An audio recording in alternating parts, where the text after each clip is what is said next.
Hey guys, അപ്പോൾ എനിക്ക് കുറച്ച് മാങ്ങ ഇട്ടിട്ടുണ്ട്. ആ മാങ്ങ വെച്ചിട്ടൊന്ന് മാംഗോ ഫ്രൂട്ടി അടിക്കാമെന്ന് വെച്ചു. അപ്പോൾ അതിനായിട്ട് നമുക്ക് പച്ച മാങ്ങയും കൂടെ ആവശ്യമുണ്ട്. ഒരു പച്ച മാങ്ങ മതി. അപ്പോൾ ആ പച്ച മാങ്ങയും കൂടെ ഒന്ന് അരിഞ്ഞെടുത്തിട്ട് വരാം നമുക്ക്.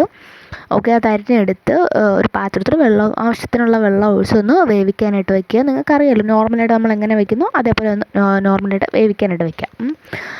അത് വേവിക്കാൻ വെച്ചതിന് ശേഷം നമുക്ക് പഴുത്ത മാങ്ങ നമുക്ക് മിക്സിയുടെ ജാറിലോട്ട് ഇട്ട് ഒന്ന് ബ്ലെൻഡ് ചെയ്തെടുക്കുക. നന്നായിട്ട് പേസ്റ്റായിട്ട് നല്ല പൾപ്പ്, നമുക്ക് മാംഗോയുടെ പൾപ്പ് കിട്ടത്തില്ലേ, ആ രീതിയിലൊന്ന് അരച്ചെടുക്കുക. അത് അരച്ചെടുത്ത് പാത്രത്തിലോട്ട് വെച്ച് വേറൊരു പാത്രത്തിലോട്ട് മാറ്റിയതിന് ശേഷം അതിലേക്ക് പച്ചമാങ്ങയും കൂടെ, വേവിച്ച പച്ചമാങ്ങയും കൂടെ അരച്ച് അതും വെച്ച് ഒന്ന് നന്നായിട്ട് തിളപ്പിച്ചെടുക്കുക.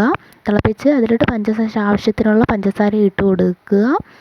അതിനുശേഷം അത് തിളച്ചതിന് ശേഷം അതിലേക്ക് ആവശ്യത്തിന് നമുക്ക് വേണ്ടത്ര തണുത്ത വെള്ളം ഒഴിച്ചു കൊടുക്കുക. പച്ചവെള്ളം ഒഴിച്ചു കൊടുക്കരുത്, തണുത്ത വെള്ളം തന്നെ ഒഴിച്ചു കൊടുക്കുക. അതിനുശേഷം അതൊന്ന് അരിച്ചിട്ടെടുക്കുക. അതിനകത്തുള്ള കുത്തും നാരുമൊക്കെ കാണില്ല, അതൊക്കെ കളയുക. അപ്പോൾ അരിച്ചെടുക്കുക. എന്നിട്ട് നമുക്ക് തണുപ്പിച്ചിട്ട് നമുക്ക് ഗ്ലാസ്സിലൊക്കെ ഒഴിച്ച് കുടിക്കാം. അപ്പോൾ ഇതുവരെ ആരും ചാനൽ സബ്സ്ക്രൈബ് ചെയ്തിട്ടില്ലെങ്കിൽ സബ്സ്ക്രൈബ് ചെയ്ത് സപ്പോർട്ട് ചെയ്യണേ. Thank you.